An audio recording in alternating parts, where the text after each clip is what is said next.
Allahumma shalli ala sayyidina Muhammad wa asghiri zalimin biwalimin wa akhrijna min bainihim salimin wa ala alihi wa sahbihi ajma'in. Allahumma shalli ala sayyidina Muhammad wa asghiri zalimin biwalimin wa akhrijna min bainihim salimin wa ala alihi wa sahbihi ajma'in. Yang sekarang ini betul-betul luar biasa. Terkadang saya juga miris, Habib. Miris melihat, mendengar, dan menonton apa yang disampaikan oleh penceramah-penceramah yang notabene saling menyalahkan. Ya Allah, saya miris, terus terang miris sekali. Iya benar sama sepanjangan ini. Sampai saya bicara begini, bilang miris saja merinding tubuh saya, beneran.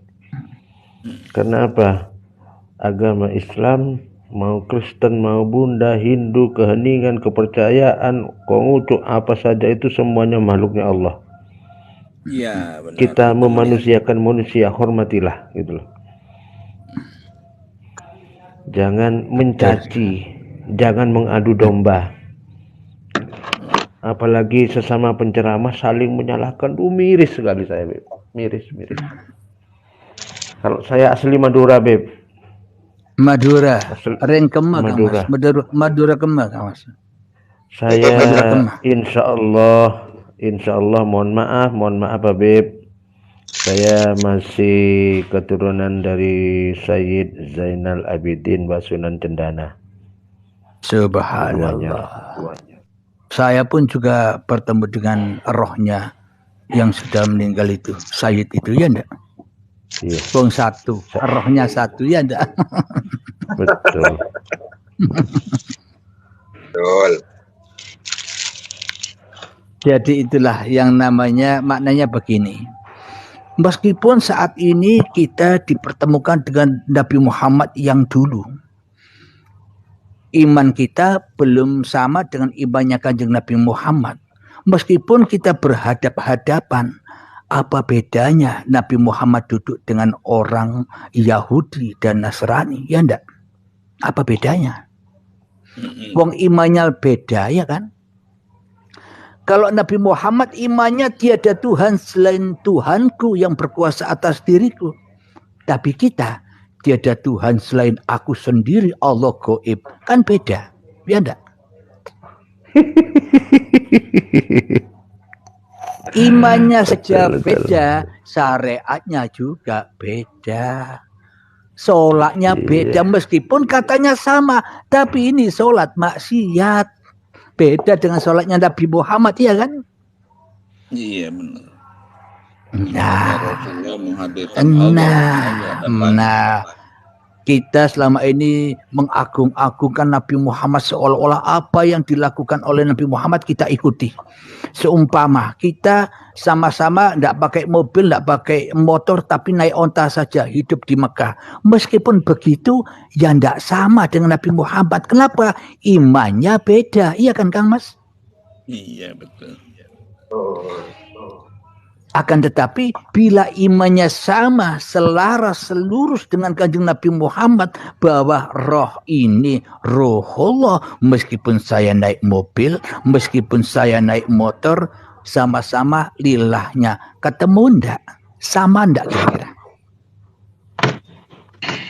Ya nggak sama lebih. Ya sama Kang Mas, meskipun syariatnya beda, tapi imannya sama. Ya itulah sama, ya kan ketemu. Iya, Ya ndak? imannya sama. Ndak, lilahnya itu loh sama, pulangnya sama. Nabi Muhammad naik onta, pulangnya kepada Allah. Kita naik motor, kita naik mobil, ya pulangnya kepada Allah. Apa bedanya? Kan syariat itu Allah semua. Yang dimaksudkan sesama Muslim kalau di sini. Maknanya sama-sama pulangnya, endingnya apa yang kita lakukan sama-sama lillahnya, itu maknanya, meskipun syariatnya berbeda. Naik onta dan naik mobil kan berbeda Kang Mas, syariatnya ya kan Beda. Nah tapi yang bersyariat sama ndak? Uripe Allah ndak? Uripe Allah. Nah, yang membuat beda kan hidup ini masih hidupnya manusia yang merasa naik onta. Yang membuat berbeda kan manusia merasa ini hidupku, yang naik mobil itu yang membuat perbedaan. Karena manusianya masih jadi Tuhan beda. Iya. Tapi kalau manusianya sudah tidak jadi Tuhan, maka semuanya lillah, apapun syariatnya. Ya tidak kan Mas? Karena tanpa hidup tak ada syariat, dengan hiduplah syariat itu ada, iya kan?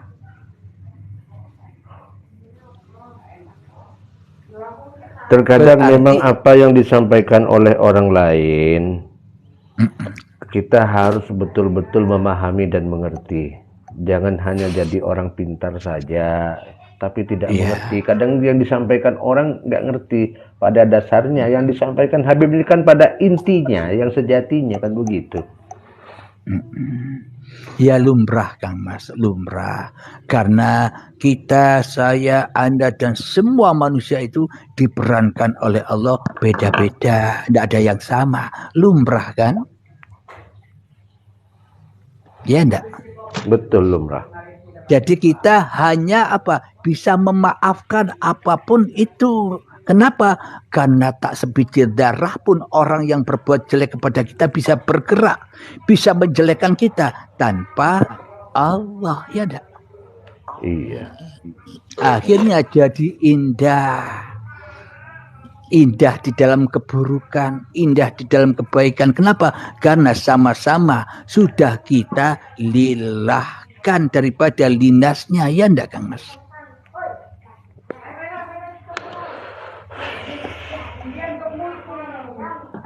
Alhamdulillah. Ayo, yang belum ngobrol itu siapa?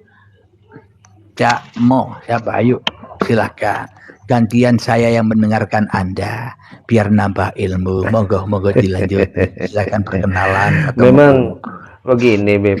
Yang pernah saya ikut-ikut, saya dulu juga ikut Toreko Tijani. Saya juga dulu ikut Toreko Kodriyah. Saya mulai SMP itu sudah ikut-ikut begitu. Kalau saya suruh beristighfar, berzikir, berselawat, saya senang sekali, saya suka sekali. Apalagi kalau sudah berdiri serokol anam, langsung meneteskan air mata, luar biasa, terenyuh. Apa itu bunyi ayatnya? Bunyi ayatnya saya nggak paham, Beb. Kalau hadis Al-An'am ya. Al-An'am itu kan binatang ternak, ya kan? Iya. Selama ini itulah yang dimaksud kita ini binatang ternak. Bila kita masih mengikuti hawa nafsu kita sendiri yang ada.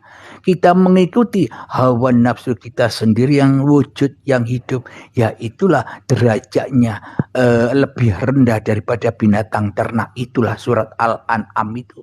Ya enggak? Jadi ibaratkan yang dipahami oleh agama lain mencari domba yang tersesat. Maknanya domba ini ada pemiliknya. Kenapa kok melarikan diri dari pemiliknya, akhirnya ya tersesat. Akhirnya panas terus, mau makan takut, mau minum takut. Takut apa? Takut diterkam oleh binatang yang lain, ya kan? Serba takut hidupnya. Mau cari Iya. makan masih mencari, minum masih mencari. Kenapa? Ya salah dewe, urip dewe, ya kan? Iya, betul. Tapi kalau domba ini mau rela ridho kembali kepada pemiliknya, pemeliharanya, enjoy saja. Makan sudah didatangkan, minum sudah didatangkan. Meskipun banyak bara bahaya, ada harimau, buaya, singa yang mau menerkam kita, kita enjoy saja. Makan minum dengan enaknya. Kenapa? Ada yang jaga. Ya enggak? Betul. Tapi kalau kita tersesat di hutan selalu takut. Maknanya selama ini ketika yang wujud hanya manusianya, maka manusianya dipenuhi dengan ketakutan. Ketakutan dengan apa yang dicintainya. Dunia, harta, jabatan, pangkat, anak, istri. Itu yang membuat kita takut kehilangan mereka semua, ya kan? Betul. Itulah fitnah yang terbesar. Kenapa? Karena manusia cinta kepada mereka daripada cinta kepada siapa yang menciptakan mereka. Iya kan? Betul. Dan ini lagi ya, Beb. Saya sangat menyesalkan apa yang diperdebatkan di sosmed. Contohnya memperdebatkan tentang kitab Taurat, kitab Zabur, kitab Injil, kitab Al-Quran, kan begitu. Nah, itu yang diperdebatkan kan itu aja ya. Nah, menurut saya kan begini, Beb. Menurut pendapat saya, menurut hemat saya, ibaratkan HP itu HP jadul ganti ke HP BBM sampai ke sosmed. Kalau belum sempurna kan masih disempurnakan lagi, bisa disempurnakan lagi, terakhir disempurnakan tertuang dalam Al-Quran. Itu kan sudah benar menurut saya. Kan simpel kalau memahaminya gitu loh. Kenapa kok diperdebatkan antara Injil dan Al-Quran? Apalagi diperdebatkan dengan kitab Taurat, kitab Zabur. Ya Allah, itu dulu kitab Taurat, kitab Zabur, kitab Injil baru disempurnakan jadikan satu dalam Al-Quran. Kok nggak sesimpel itu berpikirnya gitu loh. Iya benar. Kok nggak sesimpel itu gitu loh. Boleh nggak, Bib? Saya artinya mengartikan dengan pandangan dunia. Artinya gini, bertambahnya teknologi yang kita lihat, gejolak dari adanya teknologi kayak semacam gini ya, terutama kayak di TikTok gini, kayak Habib yang nggak kenal saya tiba-tiba kita bisa ngobrol di sini kan gitu loh.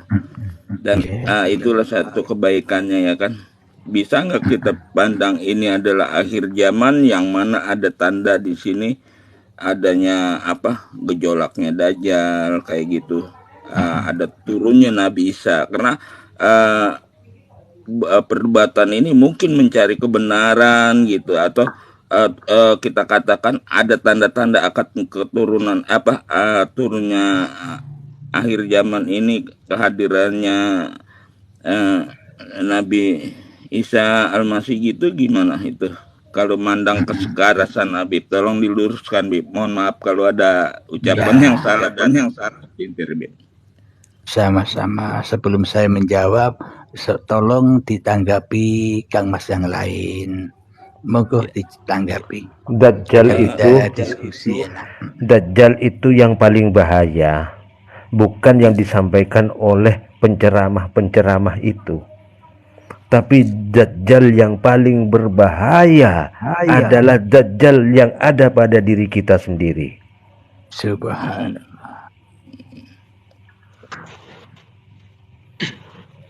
Menurut saya seperti itu. Karena kalau setiap manusia untuk beribadah kepada Allah tidak mampu dan tidak bisa mengendalikan dirinya sendiri, ya dah, apalagi mengendalikan orang lain, bisa berabe dah, gitu loh. Yang pertama adalah mengendalikan diri kita sendiri, iman kita sendiri, ibadah kita sendiri, ya dah, nggak usah mencari celah dan kesalahan agama lain, apalagi orang lain, nggak usah lah, gitu loh maksud saya.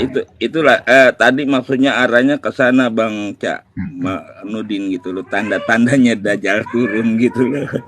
Jadi arahnya ke pandangan setanggapan dengan Cak Mun ini gitu. Kalau Cak Mun ya. Izin Pak Hos, kalau yang lain silakan, monggo Kang Mas. Bukan saya yang menanggapi ya, saya review ulang pernyataan Habib Hos. Ketika kita selalu memandang sesuatu itu adalah hidup itu sendiri, maka kita akan damai hati kita. Kita dihadapkan oleh Allah di perdebatan di medsos. Nah, pertanyaannya, hati kita sudah memandang nggak di perdebatan itu adalah hidup itu sendiri. Kalau kita belum memandang bahwa itu hidup sendiri, mesti Pak, kita akan merasa miris, kita akan merasa panas, akan merasa kecewa. Nah, tetapi kalau kita memandang di setiap saat apapun wujudnya, itu wujudnya perdebatan, caci makian, ketika hati kita memandang bahwa itulah hidup itu sendiri yang disebut dalam Islam itu Allah, kita akan langsung damai, Pak. Kita akan langsung damai bahwa Allah melindungi kita dari keaku-akuan tadi. Misalnya ada saudara kita dalam menghujat Islam, agama kita, gitulah. Tapi kalau kita tidak memandang itu adalah hidupnya panas, Pak, pengen carok lah, pengen mendebat. Tapi kita kembalikan bahwa yang menghujat itu adalah hidup itu sendiri. Ya sudah, memang kita pantas untuk dihujat. Misalnya ada teman-teman kita yang mengkafirkan kita, panggung sandiwara. Kalau yang lanjut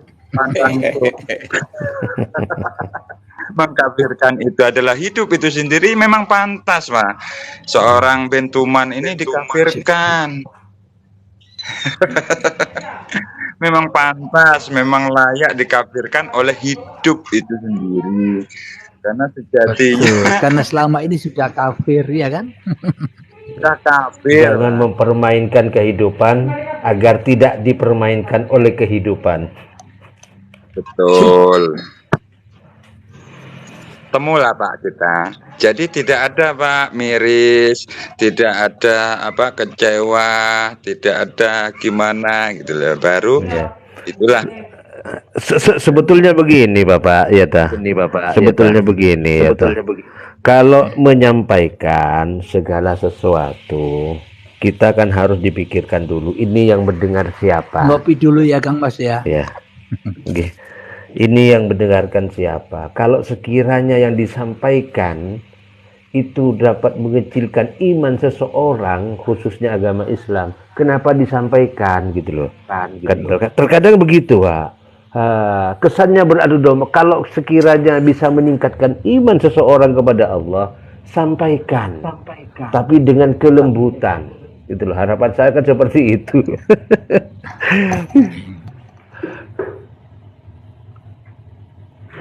Memang katanya Allah, aku mampu mengimankan seluruh manusia, tapi aku tidak mau.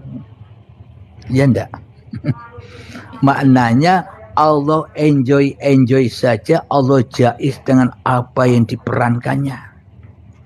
Jadi maknanya begini, bila Allah saja rela dan ridho dengan adanya perdebatan itu, dengan adanya perbedaan itu Allah ridho, ngapain kita ribut?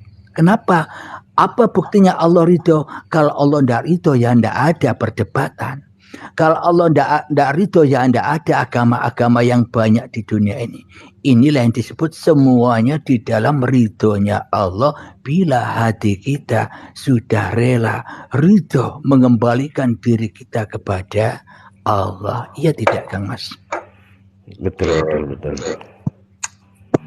Makanya yang perlu dipahami karena adanya siang dan malam, laki-laki perempuan, ada nyata, ada gaib, ada baik, ada jelek, itulah ridhonya Allah semuanya. Khairihi wa syarrihi minasyaitan apa minallah? Minallah. Nah, kalau semuanya hanya milik Allah, ngapain manusia repot-repot? Enjoy saja.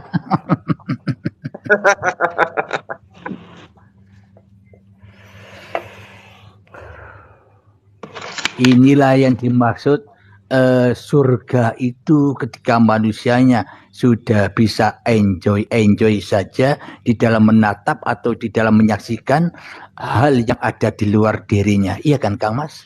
Betul. Jadi maknanya begini, bahas Allah kok si tiktokan, katanya makrifat, kok masih tiktokan, si golek dunia. Loh TikTok ini kalau ada Allah ya tidak ada TikTok. Iya. WhatsApp ini kalau tidak ada Allah ya tidak ada WhatsApp. Facebook ini kalau tidak ada Allah ya tidak ada Facebook. YouTube ini kalau tidak ada Allah ya tidak ada YouTube. Lebih wujud mana? YouTube, Facebook, WhatsApp sama TikTok sama Allah. Lebih wujud mana? Lebih wujud Allah lah. Nah, itulah karena yang memandang Allah ya kembali pada Allah. Tapi bila yang memandang manusia ya tidak akan pernah bisa memandang Allah. Iya kan Kang Mas? Iya betul. Karena dengan segala ciptaannya terjadilah kayak HP jadi aplikasi, jadi TikTok kan gitu. Semua kan ibaratnya pemikiran itu Allah yang memberikan. Waalaikumsalam. Waalaikumsalam. Jadi hemat saya atau hemat kita semua begini. Aku ndak butuh Allah. Kenapa? Allah yang butuh aku. Kalau aku yang butuh Allah, ya aku nyiptakan Allah.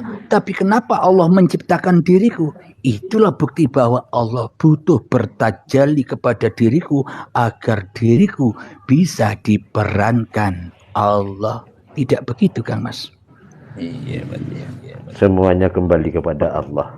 Nah, jadi manusia tidak usah repot-repot tajalli, gaya. Tidak usah repot-repot makrifat, gaya tok.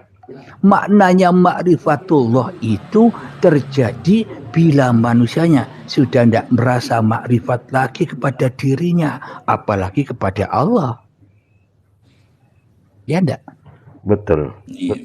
Nah, jadi orang makrifat adalah orang yang tidak makrifat. Tidak makrifat. Orang yang beriman adalah orang yang tidak beriman. Bagaimana mungkin orang itu dikatakan beriman di sisi Allah bila manusianya masih ngaku-ngaku iman? Ya tidak. Ya. Itu bahayanya sekarang itu yang merasa. Karena rasa dan merasa lebih. Padahal semuanya dikendalikan oleh Allah Subhanahu wa taala. Ya ngomong masalah kendalian, ngandalin saya jadi ingat saya berantem sama diri saya. Jadi gimana Bos? Gimana? Tangan bisa bergerak, ya kan? Kaki saya bisa tendangin, semua bisa saya rasakan, mata bisa melihat, hidung bisa mencium, mulut bisa makan, otak bisa dimainin, hati dimainin, giliran napas saya suruh berhenti nggak mau. Ya itulah maknanya manusianya tidak mau. Siapa napas ini kan gitu loh. Iya benar. Saya kalau ada orang debat aja yang saya tanya diri saya, bukannya yang pendebat gitu loh. Kenapa bisa adanya cacian maki terhadap kita? Mungkinkah kita yang menyakiti mereka kan gitu, sehingga dia menyakitkan kita kan gitu loh. Iya. Gitu, sehingga saya berpemandangan gini, oh mungkin ini tanda-tanda akhir zaman gitu. Allah menurunkan dengan tanda-tanda dari kehidupan manusia itu sendiri buat kita yang bisa melihatnya. Kalau kata Pak Ustadz, enjoy aja, udah ada yang ngurus. Jadi begini tentang akhir zaman. Sekarang ini bukan tanda akhir zaman lagi. Maknanya akhir zaman sudah berlalu. Bagi siapa? Bagi orang yang sudah meninggal, sudah akhir zaman. Nabi Adam sudah ketemu akhir zamannya. Nabi Idris sudah ketemu akhir zamannya. Nabi Lut, Nabi Hud, Nabi Soleh. Semua orang-orang yang sudah meninggalkan kita sudah ketemu akhir zamannya. Yang masih hidup belum. Nah, jadi sudah akhir zaman itu sudah terjadi bagi individu-individu manusianya. Beda-beda, tidak sama seperti yang kita sangka selama ini. Beda-beda akhir zamannya. Tergantung ketika kita selama ini masih wujud menjadi Tuhan, merasa kita yang paling ada, yang paling hidup, ya belum ketemu akhir zaman. Makanya kalau orang yang sudah bertemu dengan akhir zamannya, maka ia akan menjadi almarhum, menjadi di sisi Allah, dirahmati Allah. Itu orang-orang yang sudah ketemu akhir zamannya, begitu Kang Mas.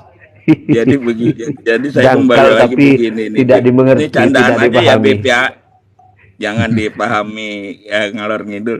Jadi Habib ngomong gitu, saya memandang seperti gini. Saya seperti melihat 8 tahun ke belakang nih, seakan-akan kita ini kerangka manusia yang sedang bicara gitu, Bib.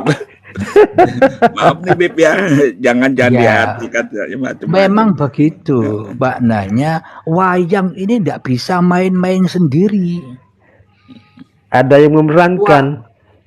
Ya, wayang itu bisa berperan bila dalangnya yang berperan. Wayang itu hanya bajunya. Nah, begitu. Jadi contoh begini Kang Mas. Anda punya baju, celana, sarung. Kira-kira yang butuh sarungan, yang butuh bajuan, yang butuh celana itu sampean apa baju celananya? Baju celananya. Yang butuh kan kita, ya enggak? Ya. Untuk kita pakai, ya enggak? Betul. Celana bajunya enggak butuh kita. Kenapa? Celana dan baju tidak tahu dirinya baju. Celana tidak tahu bahwa dirinya celana, ya enggak? Betul. Hanya jadi kita yang tahu ini baju, ini celana. Begitu. Habib kalau ngomong bodoh seperti diri saya bodoh-bodohin diri saya sendiri. Ya memang manusia itu letaknya bodoh, begitu ya kan. Iya, kalau manusia sudah dalam kebodohan, maknanya manusianya sudah tidak merasa bisa apa-apa. Ya itulah yang dimaksud rahmat Tuhan itu. Soalnya Nabi silakan Kang Mas yang lain. Dalam? Soalnya Nabiil Umiyil. Iya, karena manusia tidak bisa baca. Kalau tidak ada hidup, apa manusia bisa ngapa-ngapain? Itulah yang dimaksud Nabi Muhammad tidak bisa baca tulis. Itu yang dimaksud, karena yang bisa baca tulis hanyalah uripe Allah. Itulah iman kanjeng Nabi Muhammad yang harus kita mengikutinya, ya kan? Iya benar, kalau kita lihat dari memang terkadang kalau dipahami secara sebelah, memang ibaratkan kendang, kalau kita pukul sebelah ya bunyinya sebelah, tapi kalau kita pukul dua-duanya akan menjadi enak suaranya, kan begitu Beb? Jadi enak suaranya gitu Beb. Iya. Assalamualaikum Beb. Ini nanti jam 10. Assalamualaikum. Ya, mau silakan. Sebenarnya Waalaikumsalam warahmatullahi wabarakatuh.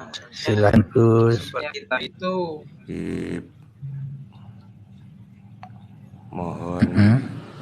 mohon izin untuk terkait pemaknaan Nabiil Ummi, kok saya berpandangan bahwa Nabi Muhammad itu bukan berarti tidak bisa baca, tidak bisa nulis, Tapi aku mempunyai pandangan Betul. al-ummi itu Nabi Muhammad berjiwa lembut, penuh kasih sayang seperti ibu.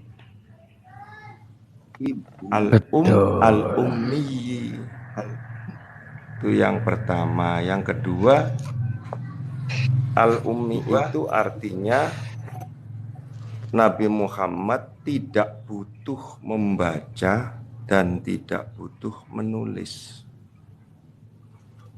Betul. Karena Nabi Muhammad itu adalah bacaan, Nabi Muhammad itu tulisan. Mohon koreksinya ya Habib. Betul Pada sekali. hakikatnya Jadi betul maknanya begitu. adanya bacaan, ada tulisan haulahu linuriyahu min ayatina. Siapa itu semua? Iya kan Kang Mas? Yang mengadakan bacaan dan yang mengadakan tulisan. Kalau tidak ada hidup ya kita tidak tahu apa-apa, iya kan? Karena aku membaca di sirah itu ada teks bahwa baginda Nabi Agung Nabi besar Muhammad Sallallahu Alaihi Wasallam itu Allahumma sholli wa pernah sallim wa menulis barik surat alaihi. ke Kaisar Rum, Imperium Romawi, dan teksnya sekarang masih ada di perpustakaan Mesir. Sehingga ketika kalau dimaknani Nabi Muhammad Sallallahu Alaihi Wasallam tidak baca, tidak bisa baca atau tidak bisa nulis, kok sepertinya janggal. Bagaimana mungkin kemudian Nabi Muhammad Sallallahu Alaihi Wasallam yang agung, yang di dalam tubuhnya, jiwanya, rasanya, hatinya, ruhnya terpenuhi oleh kalamullah al-qadim, itu kemudian diasumsikan tidak bisa baca dan tidak menulis. Begitu ya Habib. Betul sekali. Nambahin dikit Alhamdulillah, ya. silakan Kang Mas. Kalau dikatakan tidak bisa membaca, tidak bisa menulis setelah dia mengerti, itu gimana? Dimengertikan lah intinya. Iya, jadi memang bagi manusia yang sudah meninggalkan syariatnya, bagi manusia yang sudah meninggalkan torekohnya, bagi manusia yang sudah meninggalkan hakikat dan makrifatnya, manusia sudah tidak punya apa-apa, maka yang syariat itu, yang toreko itu, yang hakikat dan yang bermakrifat itu ya uripe Allah dewe. Begitu Kang Mas. Kalau jadi menurut saya tulisan itu, batu itu adalah tulisan, manusia adalah tulisan, pohon-pohonan adalah tulisan, semua yang diciptakan oleh Allah alam beserta isinya adalah tulisan. Kenapa kita kok tidak membacanya?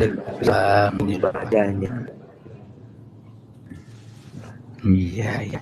Ya itulah yang dimaksud wa min anfusikum, dan semua sudah ada di dalam dirimu. Cerita di Al-Quran, Alkitab, Taurat, Zabur, semuanya sudah ada di dalam dirimu. Afala tubsirun, kenapa kamu tidak menyaksikan itu semua? Ya enggak? Karena sesungguhnya kita ya inilah yang dimaksud ayat-ayat Allah. Jadi pemberlakuan al-ummi bahwa baginda Nabi Muhammad Sallallahu Alaihi Wasallam tidak butuh baca, tidak butuh nulis itu karena memang Allah memiliki suatu kuasa. Justru Nabi Muhammad itulah tulisan, justru Nabi Muhammad itu bacaan, di mana ada beberapa literasi sirah. Nabi Muhammad kecil sampai kemudian mendapatkan julukan Al-Amin ketika mau melaksanakan sebagai abid, mengikuti anit tabi millata Ibrahim Hanifah, di mana Ka'bah waktu itu banyak berhala. Di sirah itu dipertunjukkan oleh Allah, Nabi Muhammad kecil tidak bisa melihat keberadaan berhala itu. Artinya pandangan Nabi Muhammad tidak diperbolehkan untuk melihat Tuhan-Tuhan mereka atau batu-batu sesembahan mereka. Itu letak daripada al-ummi, yang memang beliau adalah manusia yang tiada banding, dan tidak bisa dibanding-bandingkan Nabi kita, Nabi besar Muhammad Sallallahu Alaihi Wasallam. Sehingga kalau saya sendiri merespon atau menanggapi kelompok kaum sebelah yang kemudian tiba-tiba kemarin ada membakar Al-Quran, aku justru menyayangkan sikap mereka. Kenapa? Karena mereka hanya melihat dan membaca Al-Quran secara teks, secara terjemah. Kalau itu orang Inggris berarti dia hanya teks Inggris. Dia nggak mau melihat substansi isi daripada Al-Quran, bahwa ayatul qatli atau ayatul harbi di dalam Al-Quran yang ada tertera 7 ayat itu ada illat di situ. Nabi Muhammad SAW tidak serta-merta membunuh karena nafsu, karena ingin merampok dan lain sebagainya, tetapi beliau Nabi Muhammad SAW melakukan peperangan karena fa innahum yudlamun. Beliau didolimi bukan secara agama, tetapi secara hifdun nasl, hifdun nasab, hifdul mal. Dan puncak kesabaran syariatnya. Lanjut, Mas. Ya. Dan kemudian kesabaran tertinggi itu di sepanjang zaman itu hanya ada pada pribadi Nabi Muhammad SAW. Wasbir wa ma sobruka illa billah. Sabarlah engkau Muhammad, wa ma sobruka lan ora ana utawi sabar iro iku illa billahi angin kelawan Allah. Dan ini dibuktikan di event perang 54 kali, separuh Nabi Muhammad ikut, separuh tidak. Nabi Muhammad saat berperang pun masih pakai sabar. Ini yang kemudian mohon maaf kepada umat Islam ketika mereka kelompok-kelompok non-muslim untuk memancing kemarahan kita, ya monggolah kita bareng-bareng ingat ayat wa ma arsalnaka illa rahmatan lil alamin.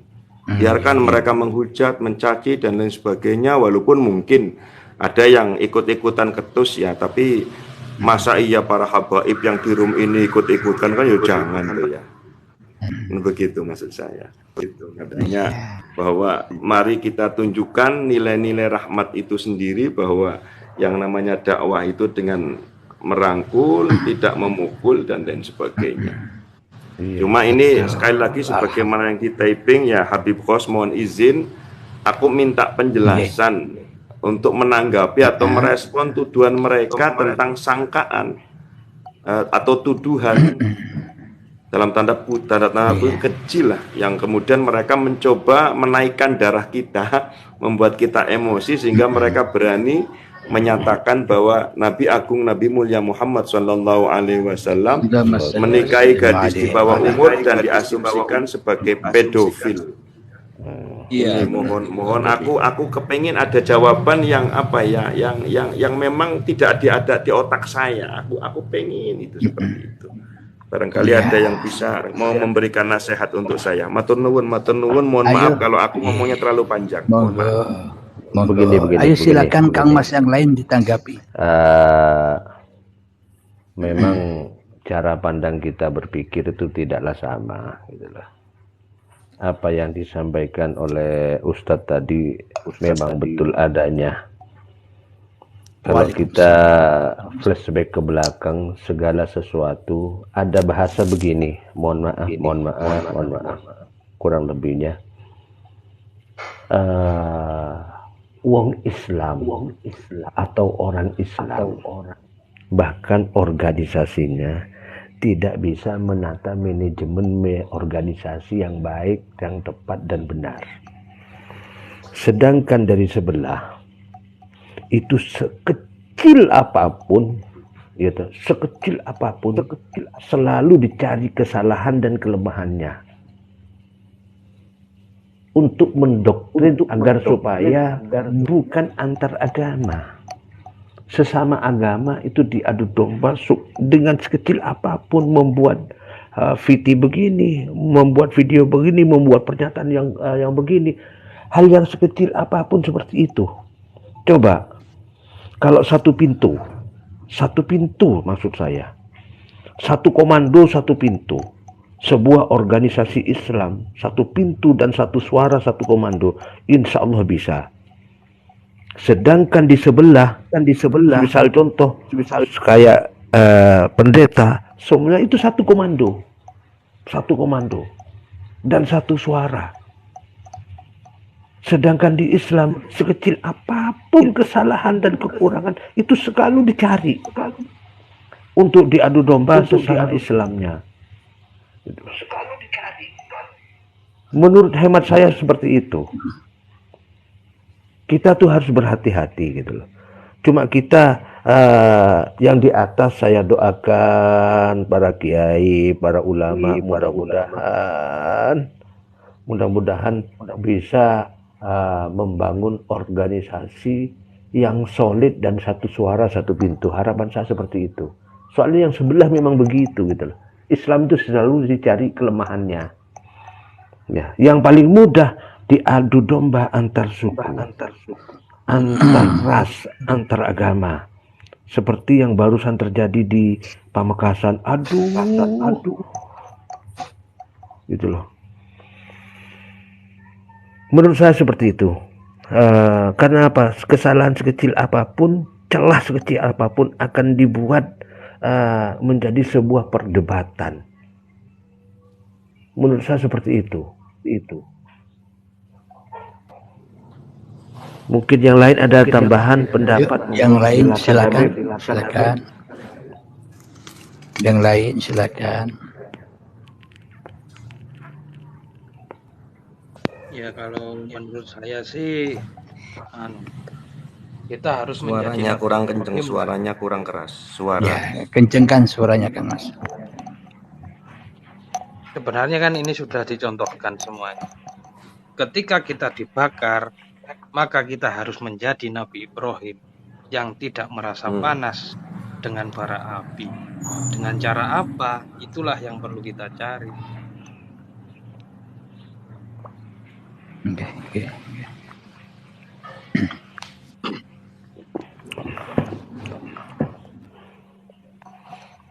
Karena apa yang dikatakan oleh orang-orang di sebelah itu, ya itulah api yang sebenarnya.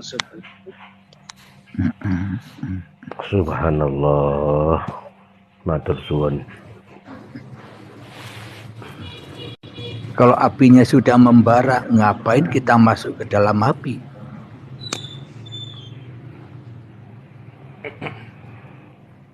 Biarlah bagian orang-orang yang masih bermain api saja. Semua manusia ada bagiannya sendiri-sendiri. Ada kedudukannya sendiri-sendiri. Yang masih bersyariat, ya itu kegunaannya bagi yang masih bersyariat. Yang sudah enjoy saja, ya bagiannya yang enjoy saja. Maknanya manusia diperankan Allah dengan qiyamuhu binafsihi. Jadi ada bara, pasti ada airnya, pasti ada yang menyiram. Kita enjoy saja, kita lihat saja, tonton saja ayat-ayat Allah ini. Ini semua mengandung sudah ada di dalam diri kita. Jadi kita harus memerangi musuh-musuh yang ada di dalam hati kita. Tugas kita memerangi diri kita sendiri agar apa? Agar semuanya tampak sama. Maknanya apa? Kemanapun kau hadapkan wajahmu, ya disitulah aku. Apapun bentuk cerita di dalam, ya kan Kang Mas? Jadi memang ada tugasnya sendiri-sendiri. Ketika Anda diperankan untuk itu, ya monggo. Begitu Kang Mas. Jadi yang tahu itu semua kan masing-masing diri kita sendiri, ya kan Mas? Kang Mas, makomnya di mana? Yang tahu kan diri kita sendiri. Kita tidak bisa tahu makom orang lain. Kita tidak tahu isi hati orang lain, iya kan Kang Mas?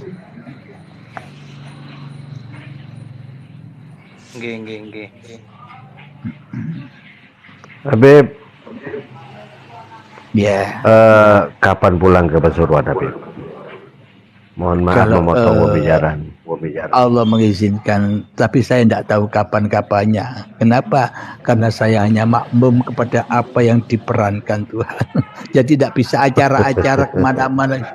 Acaranya dadaan saja. Maknanya sana oke. antar ke sana, oke itu aja. Karena pribadi tidak punya acara.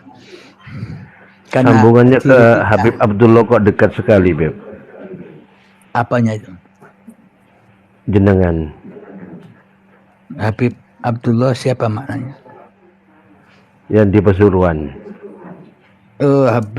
Dekat dengan Romo Kiai Hamid, 3 kilo dengan Romo Kiai Hamid.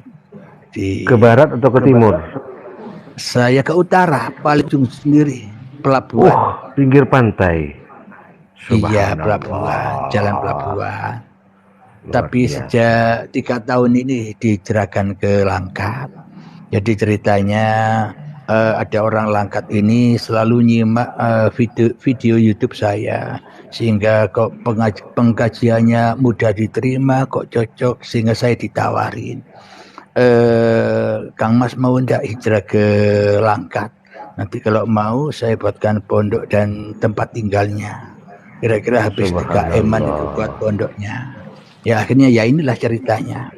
Jadi ke Langkat ini bukan acara saya, karena saya diacarakan. Jadi ya ikuti saja apa acaranya Allah, ya kan? Subhanallah. Gitu. Jadi kalau kita Gus bisa minta nomor WA-nya enggak? Kalau pas ke Pasuruan kan bisa main, kan dekat, saya kan Malang. Oh, Malang. Bapak saya kelahiran Malang Sukotumpang. Iya. Malang Sukotumpang. Yolah dicatat nomor HP saya. Kayaknya nggak boleh ya nyebut ini boleh di TikTok ya. Ada di YouTube Uripe Allah. Kalau pakai bahasa Jawa boleh, kalau pakai bahasa Jawa boleh, enggak apa-apa. Pakai bahasa Jawa. Oh iya, bahasa Jawa aja. Nggak, kunjungi sajalah di YouTube saya, Uripe Allah, ada di situ nomor saya. Ada di situ nomor saya. Karena saya bertanggung jawab yang dipaparkan. Dan agar ada pertanyaan kalau apa yang dipaparkan tadi tidak dipahami, bisa menghubungi nomor admin itu, ya kan. Jadi ada tanggung jawaban atas segala paparan yang dipaparkan itu. Karena secara hakikatnya manusia tidak mampu memaparkan apa-apa. Yes. Siapa sih manusia ini? Manusia bukan apa-apa dan manusia bukan siapa-siapa. Alhamdulillahirabbil alamin. Pas pukul 8 lebih 8. Kita akhiri dulu ya sahabat. Mungkin ada yang mau bekerja, ada kesibukan. Semoga setiap ba'da subuh kita tiap hari bisa ketemu ya Kang Mas ya. Amin. Mudah-mudahan. Amin ya rabbal Alhamdulillah. alamin. Saya juga mau istirahat, Habib. Mohon pamit, mohon izin.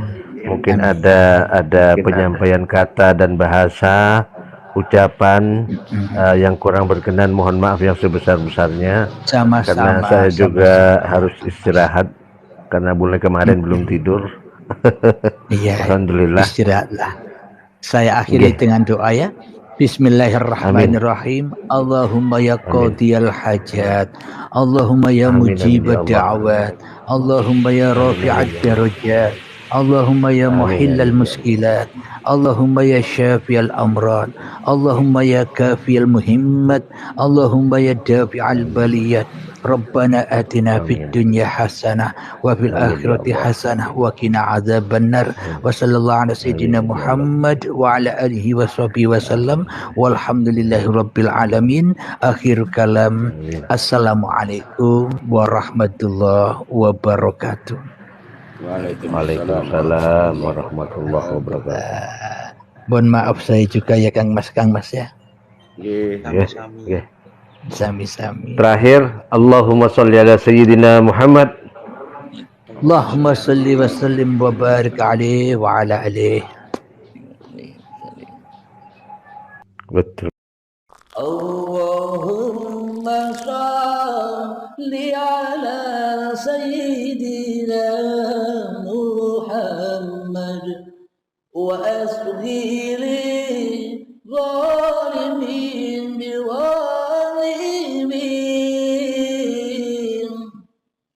وأخرجنا من بينهم سالمين